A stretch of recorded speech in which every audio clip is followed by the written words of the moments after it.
Mayong buntag mga kaigsunan ug mga KMK niini nga kabuntagon, niya nasab kita niining ato ang buntagon nga devosyonal. Sa ato pagpadayon maghimo na kita sa pagampo. Ang amo nga mamuluy-on amahan naa ka sa mga langit niini nga takna sa kabuntagon niya nasab kami aron sa paghangyo kanimo nga ang kaalam langit nun amo kinambatnan. Ginoo hatag kanamo ang maayong panglawas, kabaskog amo kini maangkon o giyahi kami sa amo pagtuon initak na pinagi sa mong belang espiritu. Salamat Ginoo sa pagtubag mo sa amo pagampo, pagpasaylo sa among mga sala, ug kining tanan amo gilamang madawat sa ngalan Ginoong Hesus. Amen. Mga kaigsunan niini nga takna sa kabuntagon atong dakong kalipay ug pagpasalamat nga sa entero semana gitagaan na po tag kahigayunan nga nahidangat kita niining adlaw ipapahulay sa ato ang paghimo sa ato ang balaanon nga mga bulaton labi na gyud sa pagdaig sa Ginoo mga kaigsunan. Niini nga takna sa kabuntagon ang uluhan sa ato ang pagtuon the grand ah, central truth, no? Ang dako sentro nga kamatuoran. Ang teksto sa balaang kasulatan nga ato ang hatagan sa pagpamalandong niini nga takna sa kabuntagon atong makita makisunan dinhi nga nagaingon, for as much as ye know that you were not redeemed with corruptible things as silver and gold, but with the precious blood of Christ as of a lamb without blemish and without spot, no? Wala di ay kita tubsa, no? Pinaagi sa madugta nga mga butang lamang, sama sa salapi, sama sa bulawan, apan pinaagi sa dugo ni Ginisos, usa ka hamiling dugo ni Ginisos sama sa usa ka nating karniro nga walay sa hugaw ni mansa mga kaigsunan. So, naunang Pedro 1:18 o 19 mga igsoon. Ano man mga kaigsunan, tungod kay ang pulong sa Dios mao ni ang grand instrument mga igsoon. The Word of God is the grand instrument which convicts the unconverted, convincing them of their need of the sin-pardoning Savior. Ang pulong sa Ginoo mao ni dakong instrumento nga makapautro sa wala mausab nga tao o nga pagkumbinsi usab kanila sa ilang panginahanglan sa usa ka manluluwas nga maulamay makapasaylo sa ilang mga kalapasan. Maulamay makapasaylo sa atong mga kalapasan mga kaigsunan. So ang planos kaluwasan mga igsoon, no, naghiusa kini sa balaanong impluwensya sa kaniadto og karon nga kahayag. Ini nga mga impluwensya mga igsoon nagdugtong o nagbugkos kini pinaagi sa bulawanon o bulawanong talikala mag-isunan sa pagkamahigugmaong matinumanon sa atong pagkamatinud-anon diha sa Ginoo. Og nga ang atong pagdawat kang Ginoong Hesus pinaagi sa pagtuo, pagyukbo sa itawag og kanang pag-submit sa atong mga kabubuton mga kaigsunan ngadto sa Dios nagkapahimo kini natong mga anak nga lalaki ug anak nga babayi sa Dios mga igsoon, no? So ang atong pag-submit sa atong kaugalingon sa kabubot-on sa Ginoo nahimo kitang mga anak sa Ginoo mag-igsunan. We became the sons and daughters of God mga igsoon. Niini nga takna mag-igsunan, no? Ato pamalandungan pag-ayo igsoon kini nga bahin mag-igsunan. Og nga pinaagi sa gahom diin ang manluluwas lamang ang makahatag mga igsoon, nahimo kitang mga miyembro sa harianong panimalay. No? Og nahimo kitang manununod sa Dios mga igsoon and joint heirs with Christ mga kaigsunan. So, sa laing pagkasulti mga igsoon, kita nahimong membro sa harianong panimalay. Nahimo sab kitang manununod sa Dios mga igsoon and joint heirs with Christ mga kaigsunan. O ang ato nga pagtuon mga igsoon, nag-ingon pa sa dugang, to love God with all the heart, no? Ang pakigugma sa Dios sa atong tibuok nga kasing-kasing, nahimo kitang mag-aambit mga igsoon kang Ginoong diha sa iya ang mga pagantos. No? Nagpasabot lamang mga kaigsunan nga labaw pa kini sa tanan mga igsoon. No? Nahimo kitang mag-aambit, no, sa mga pag-antos ni Ginoong.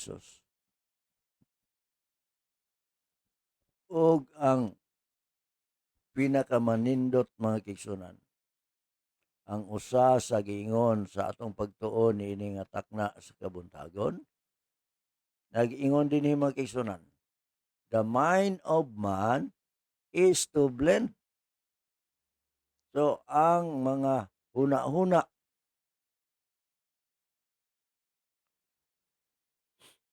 ingon dinhi mga kaigsunan, the mind of man is to blend with the mind of Christ. Ato pa, ang atong mga huna-huna mga igsoon kinahanglan sara murag ma-blend kini sa huna-huna ni Ginoong Hesus, no? O nga kini nga union nakapabalaan kini sa atong pagsabot mga kaigsunan. Og naghatag og tin-aw mga igsoon nga pang huna-huna. Ang kalibutan mga igsoon, dapit mga kaigsuonan nga mahimo natong missionary toil ang atong pagbuhat, no? Ang ato ang pagtikad mga kaigsuonan kining kalibutana, no? Nahimo natong field of missionary toil, no? Lugar mga igsoon diin mahimo natong tikaran sa atong pagmisyonaryo sa atong mga kaigsuonan sa tibuok kalibutan ug nga dinhi lokali sa atong mga dapit mga igsoon. Ug asa man kita nagpuyo kining atong dapit mahimo kining lugar o lugar diin makahimo kita pagtikad alang sa kamatuoran.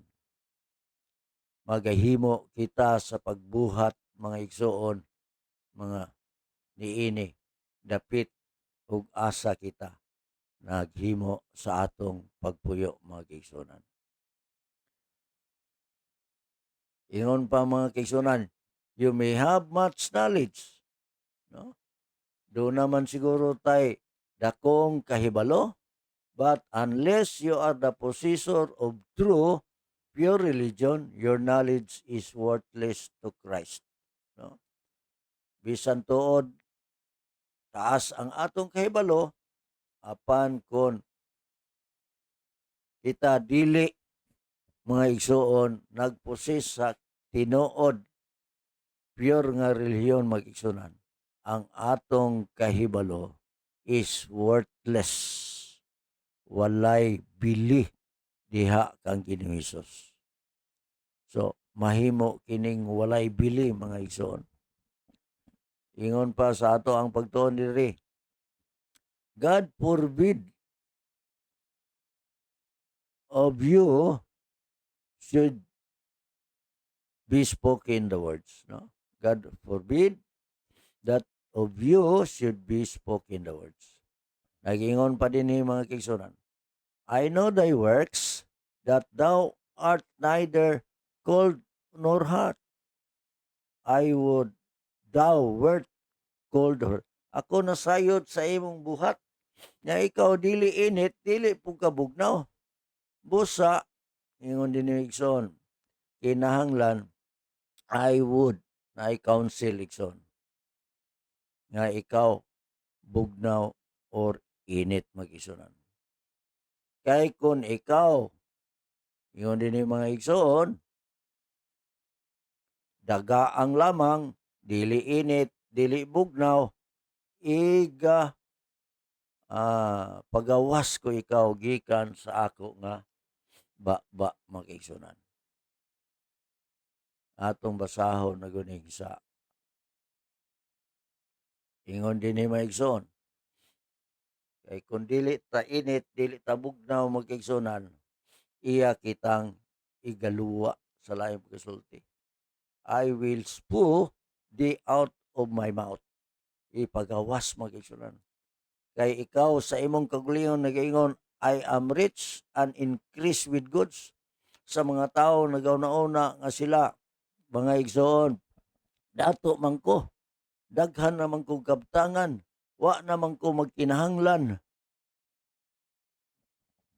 Apan ikaw, angayng mahibalo, nga ikaw miserable, kabos ug buta ug hubo, nga ako nagatambag kanimo, no? Sa pagpalit nganhi kanako og bulawan nga nasulayan na diha sa kalayo. Laing pagkasulti mag-igsunan sa atong pagpangalagad sa Ginoo, no? Kihinahanglan kita nga magmainiton. O nga nagaingon din kinahanglan mo palit kitag bulawan gikan sa Dios mga kaigsunan nga inulay sa kalayo. So ang atong kauglingon nga nagahuna-una ta nga kita dato wa na magkinahanglan mag-igsunan, ipakita sa Ginoo nga kita buta. Kita kabus mga kaigsunan, miserable mag-igsunan, o daghang mga dili maayo atong lubot, kita hubo nga igsoon. Munang nagatambag siya sa pagpalit, no? Nganhi kanato sa pagpalit og bulawan nga nasulayan diha sa kalayo. Haron kita mahimong dato igsoon. Og magpalit kita og bisti nga puti, haron kita mabistihan, og nga ang atong kaulawan sa atong pagkahubo maigsoon dili makita. Og ang atong mga mata madihugan mga igsoon sa gitawag og eyesab mga kaigsunan, no? Ang sa ani nga teksto sa balaang kasulatan, aron kita makakita, and as many as I love, I rebuke and chasten. Be jealous therefore and repent. Sa laing pagkasulti, dako natong kalipay mag-igsunan, no? Iyon din palit sadta og tambal sa atong mga mata mga igsoon, aron nga makakita ta kay ang Ginoo hilabihan ang iyang gugma nga ni kanato. Og nga sa iyang gugma mga kaigsuonan, iya kitang ginabadlong mga igsoon. Manaingon pa rin, be zealous therefore and repent. Maghinulsol ka mo. Ang pinadayag 3:15. bersikulo kapitulo 3 mga bersikulo 15 ngadto sa 19. So kinahanglan ang tanan mga kaigsunan. Ingon pa dinhi mga kaigsunan. So gikinahanglan dai nato mga igsuon mao ang pagpalit sa bulawan nga nasulayan diha sa kalayo nga mahimo kita nga dato maigsoon. Biste nga atong ikasulob mga kisunan nga dili makita ang atong pagkahubo. No? Og tambal diha sa atong mga mata nga madihugan mga igsoon aron kita makakita. So ang matag kalag mga kaigsonan mahimong dato sa espirituhanong mga bahandi. No? Dili ta malipay ana mga igsoon. Mahimo tang dato sa mga espirituhanong bahandi mga igsoon. Amid the terrible iniquity in this world, of this world, men may serve God so faithfully they can bestow.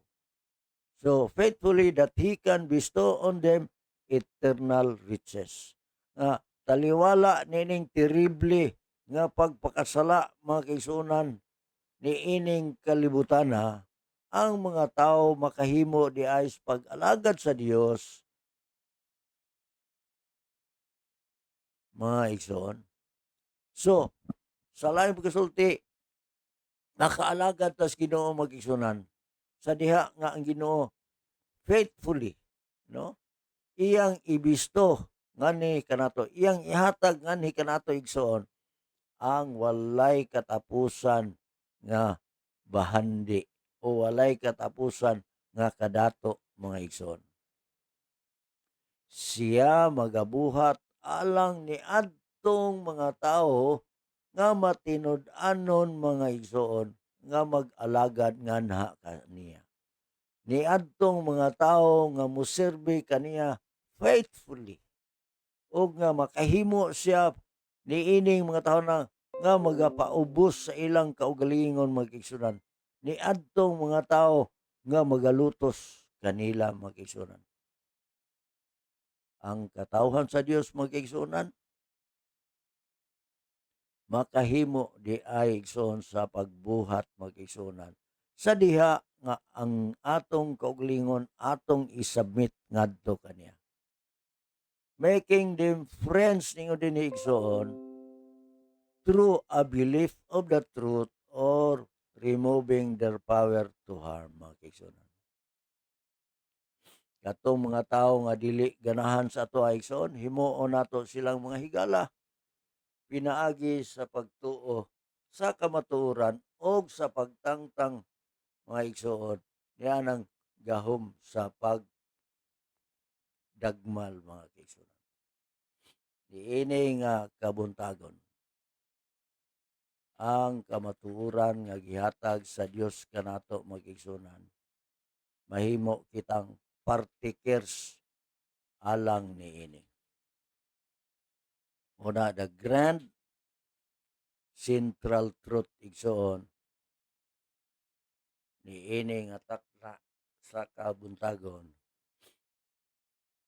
mao ang pulong sa Dios. Sa diha nga ang pulong sa Dios atong mahambin diha sa atong mga kasing-kasing kita andam na sa pagbuhat mga kaigsunan. Niini nga takna sa kabuntagon kining inyong igsuon Brother William Caber o William Soriano Caber magaingon, ang Dios magapanalangin kaninyong tanan.